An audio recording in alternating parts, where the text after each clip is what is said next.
This was a little training that I shot for some people in my private coaching group, and it's all about handling haters. So many times in our lives, we have goals, we have dreams, we have ambitions, we have things that we want to go and do, and people like sidetrack us. They don't believe in our dreams. They don't believe in, the vision that we have, and maybe it's because they're insecure about what happened to them, or maybe they're jealous, or maybe all of this stuff. And that's why I shot this training. I want to give it to you guys. This is part 1 in handling haters. Don't forget that after this video, there is a part 2. So do me a favor, when the video is over or at the end, click the card up there and get after watching part 2 if you want to learn how to handle haters in your life. Let's go, champions. How we doing? I hope that you're as excited about this one as I am. This one is called handling the haters. We've all had haters in our life. Hell yeah, absolutely. And you know what? It sucks. I'm sure that you've had haters. You've had people that, maybe didn't believe in your dreams or didn't believe in the things that you wanted to do and were vocal about it. Sometimes it's our friends or it's our family, people who are close to us and we actually care the most because they are so close. It might be your dad or your mom. It could be a sister or a brother. But, I really wanted to dive in and do this handling haters because I've had to deal with it a lot. And it really, truly pertains to mental toughness. I don't care if you're a rodeo athlete or you're getting a new job or you're at a job and you're dealing with people in the office. I don't care if you're playing football or basketball. You know what? There are going to be some people that's just not on our side. And, I don't know your specific circumstance, but I'm pretty sure a lot of what I'm fixing to cover really is going to pertain to you. I mean, at the end of the day, it's all about growing. It's all about getting better. It's all about elevating who we are as individuals, but the people around us. And sometimes, when you elevate, they just don't want to come with you. You changed. They see the new one out there, the new person out there, the happy person, the person that's growing and getting better and having new experiences, making new friends. And sometimes it's like, so we're all going to have haters. I don't care what level, what age group, what sex you are, male, female, junior high, high school, all that stuff. I've had to deal with a whole lot of haters in my lifetime. And you know what? It is not fun. And I honestly wish that there would have been a course or something out there or a video that could have helped me overcome a lot of this stuff because I had to figure it out on my own. And you know what? When you are dealing with haters, a lot of times you play the replay game in your head. It's like, I can't believe what they said to me. This is terrible. This is miserable. This is no fun, no good. And you go back and when you're all by yourself, you start thinking, man, I should have said that. I should have said this. That would have really got him. Just understand that replay game is no good and that we all go through it. I go through it. I'm a world champion athlete. I've done a lot of stuff. I've met a lot of people and we all go through it. And I say that I just mean everybody, no matter what level you are. If you're just like starting out in sports, if you're just starting out in your coaching business, if you're just starting out in whatever it is that you're doing, or you're the best in the entire world, it doesn't matter. We all go through it. Remember, the ones who are winners and the ones that continuously go and succeed are the ones that grow, are the ones that continually say, hey, you know what? I'm where I am today, and that's great, and that path has served me to this point, but tomorrow I'm going to grow. Tomorrow I'm going to get better. Tomorrow I'm going to win. Tomorrow I'm going to face the world a little bit differently than I did today because I got better. And I guess I want to applaud you. I want to applaud you for showing up today, putting in the work, doing the tough stuff that a lot of people are not willing to do. You're willing to step out. You're willing to say, hey, I want to grow. I want to figure out how to get past this thing in my past, right? I want to figure out how to go to the next step of my life. So number one, applaud yourself. Yeah, applaud yourself because you deserve it. You deserve to be a winner. You deserve to win in life. You deserve to win in your family. You deserve to win in rodeo.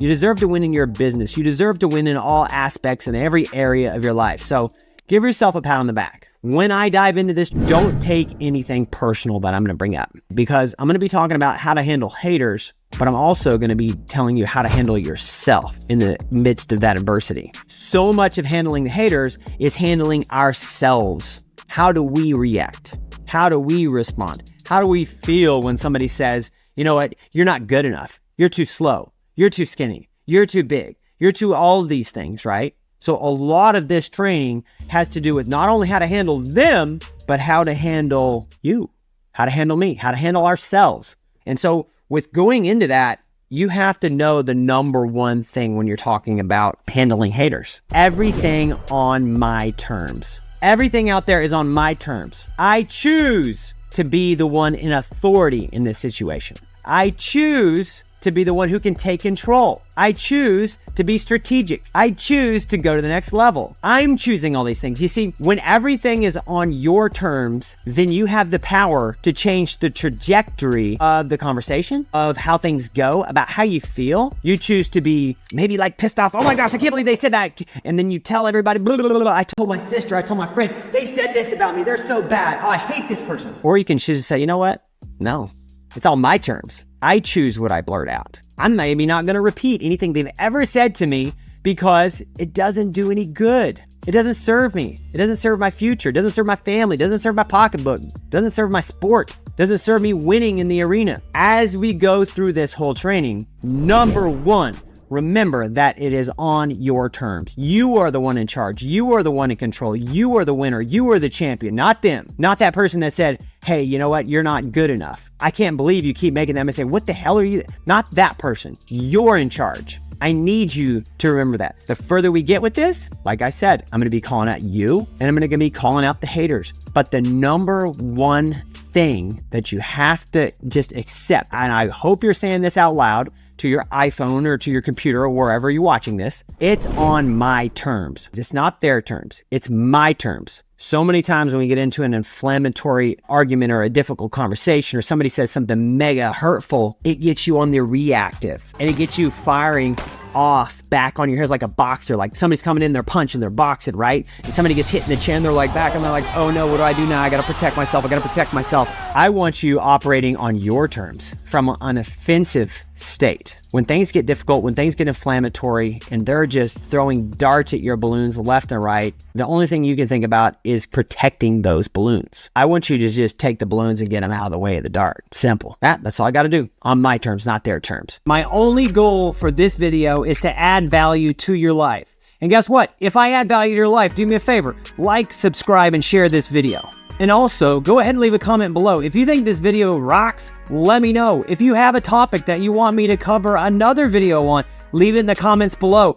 These videos are made to make you better. So I want to serve you at the highest level. Number two, when we're dealing with haters, we have to think about how we feel about ourselves. Now you're like, Tyson, I thought this training is about them. How do I handle them? How do I do this about them? But so much about handling haters has to do with how we feel about ourselves. The truth of it is, if somebody says, let's say, for example, and I'll just use myself for an example because I can poke darts at me and it doesn't matter. I got a thick skin and it doesn't matter. I've had the training, right? I used to be very skinny, borderline runtish.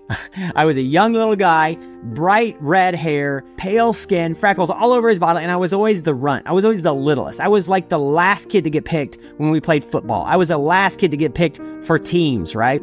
And I was always upset about that.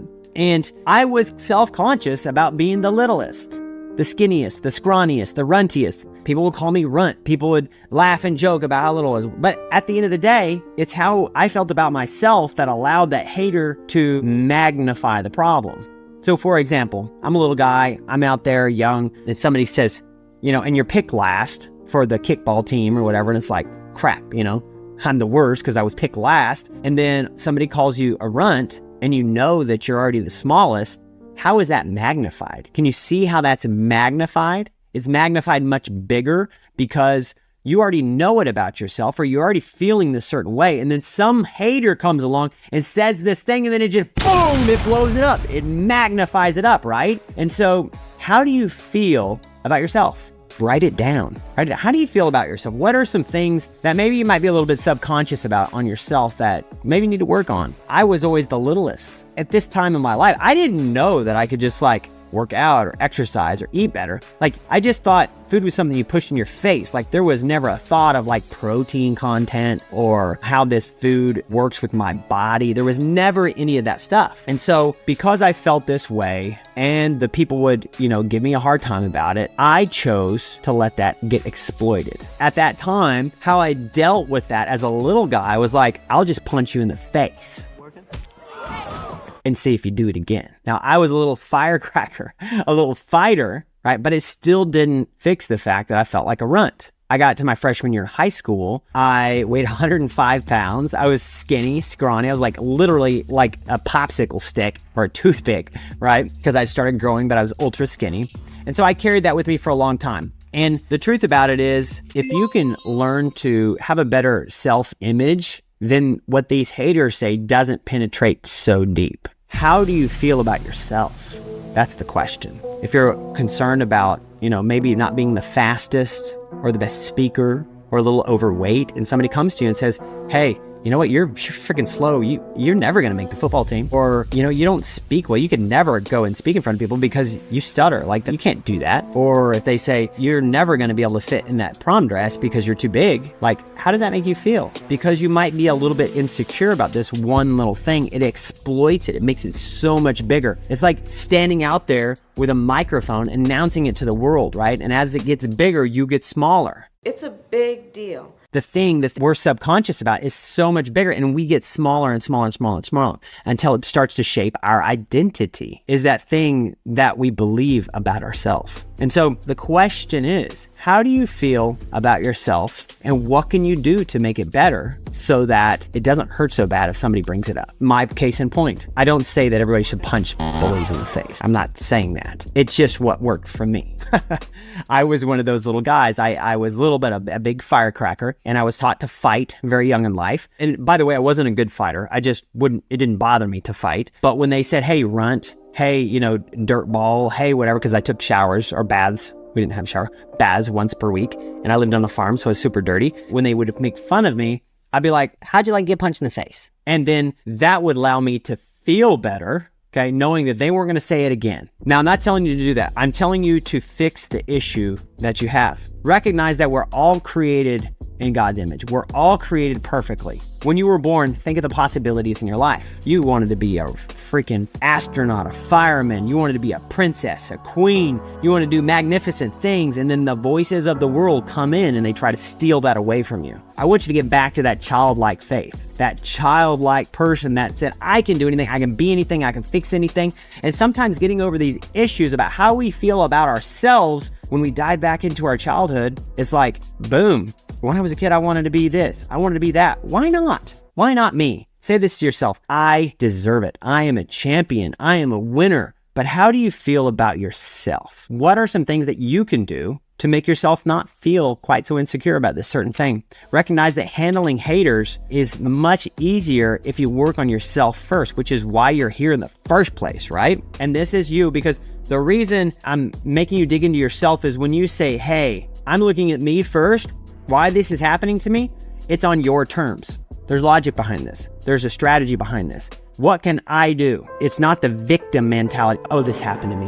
Now I'm going to label myself. I'm not good. I'm too big. I'm no good. Nobody loves me. When it's on your terms, you don't accept those labels. You don't take those labels. Those labels don't exist. You're a champion. You're a winner. You're more than an overcomer. You're a person that gets up and goes at it with vigor and passion for life. Then ask yourself this: why is this happening to me? You know what? A lot of times, the reason that this is happening to you is because you're a person who is stepping out of the norm. So many times when we're dealing with haters or trash talk or negative feedback, it's like, why is this happening to me? Well, it's because you're doing something bigger and bolder and better than a lot of people. Think about it. How many people are actually actively working on themselves the way that you're working on yourself? Probably very few. I mean, truth be known, probably 1 in 10. I would say 1 in 10 people are willing to actually work on themselves and say, you know what? I need to get better. I need to grow. I need to have new experiences. I need to change my body weight. I need to gain more muscle. I need to get more mental toughness so that I can go on and do this thing, right? And so the reason it might be happening to you is because people just don't like the new you. They're scared they might lose the old person. They're scared of you're not the same way you used to be. You're not the same old quiet person that was here, 6 months ago, a year ago. You know what? I had a person come up to me and says, Tyson, you're changing. You've changed. And I was like, yeah, damn right I've changed. I would hope I've changed. I hope I'm not the same person today that I was 5 years ago, the same person today that I was 10 years ago. And you know what? As I shifted, as I changed, new people had to come in my life and certain people had to go out of my life. It's one of those things where as you sift, as you grow, as you change, new people, new experiences, new things come into your life, and the old stuff just gets pushed to the past. And what happens when that old stuff gets pushed to the past? Those haters try to bring it back up. So understand, why is this happening to you? Why do they trash talk? Why do they treat you this way? It's because you're growing, you're changing, you're moving forward, and they're staying stuck where they're at. The thing that you have to do is shift and change your identity as you move forward and choose that what's coming from them stays from them. It doesn't come to you. But why is this happening? You're a champion, man. You're a champion, young lady. You're a winner. You're growing. They're not. That's why the hate comes, because they feel threatened. They feel jealous. They feel fear. They feel insecurities. They feel all of these things when you're growing, when you're shifting, when you're changing, and they're not coming along on the ride. And it's like, oh, I hate it. So I'm going to just blurt out something I hate about them. I'm going to tell 15 friends what they did. Can you believe that? You can understand where this is coming from. Again, I want you to say this to me. Everything on my terms. Say it out loud. Everything on my terms. It's on my terms, not theirs. That's how we handle haters. That's how we go and we grow. Again, this is thinking deeper. This is thinking next level thoughts. This is not surface level. I'm so emotional. Oh my gosh, I can't believe this happened to me. This is not emotional. This is thinking next level thought. People who think next level thoughts, they think, why is this happening? And how can I change it so that it doesn't happen again? And I'm not thinking on the surface. I'm thinking 10 layers deep because I am intelligent. Hey, do me a favor. If you like this video, let's you and me make a deal. Let's shake hands. Yeah, that good, firm cowboy handshake. If you like this video, do me a favor. Share it with somebody. Subscribe to the channel. And my end of the bargain, I will bring you everything I know about being a high performer, a world champion, and an entrepreneur. If that sounds like a fair deal, go and hit that subscribe button. Leave a comment too, because I'm going to answer every single comment that comes in on this video. Are they speaking through their experiences? You're chasing your dream. You're out there, you're going, you're growing, you're trying new experiences, you're meeting people, you're talking to people, you're starting to win a little bit more maybe. And people are like, oh my gosh, they're shifting, they're changing. And all of a sudden they're getting uncomfortable because they're feeling fear, they're feeling threatened, they're feeling all of these new emotions that they're not comfortable with because you're somebody that's close to them and you're shifting and you're changing. And so they're blurting out this stuff. Oh, you'll never make it. You're not good enough. You can't do that. Nobody in our family's ever done that before. You can't make money. Are you kidding me? We're a family of broke people. You can't go out and achieve something of magnitude because nobody in our family's ever done that before. You can't do this because, you know what? I'm your best friend. I knew you back when you were in 4th grade and you did this and you did that. Why are they speaking this way? You have to realize that they are speaking through their own personal experiences and their own personal circumstances. So much of what the haters bring forward to you is stuff that they're stuck in the past with. So they're holding on to this thing. They're holding on to this thing that happened to them. Maybe they failed. Maybe they didn't succeed. Maybe they didn't go. Maybe they didn't get out there and grow. And maybe they didn't meet people. Maybe they aren't winning. And maybe they're all doing this stuff. And they're holding on to it. They're holding on to it. But you chuck that stuff to the past. And you're like, hey, let's go. Let's go. I'm a winner. Let's go. I'm a champion. Let's go. I got this. And they're just got their claws in you. They got their claws in you and they're pulling you back. They're trying to pull you back. They're trying to pull you down. Look at it through their eyes. Yeah, they said trash to me. So what? Yeah, they're being mean. So what? Maybe they blasted me on social media, which happens to me all the time, by the way. So what? They're just speaking, and understanding this is, again, giving you power on your terms. Speaking through their experiences is because they're afraid that you might make a failure. You might have a mistake and something might happen to you. But so what? Who cares? Fail forward. You make a mistake, who cares? You could simply address this person, say, you know what? I know this happened to you in your past. I know that this experience was not good for you, but you have to understand that I'm out doing something and I'm chasing my passion and I'm living my dreams and I'm doing all this stuff and I'm doing this, and what happened to you will not happen to me. Because you have to realize when they were trying to go out and do something different, they were still holding on to the past. And you, as a winner, as an overcomer, as an overachiever, as a mental toughness expert, you're not doing that. You're letting go of the past. It's going way back there. So far back, you can't even remember. There are parts of my life I choose not to remember. When it starts to pop up in my brain, I'm like, nope, get out of here. Water off the duck's back. That's what I'm talking about. It's not going to get there and stay there and hold me back. It's like, imagine if you were walking through life waterlogged, like you just had water all up in your long sleeve shirts and your pants and inside your shoes or your boots and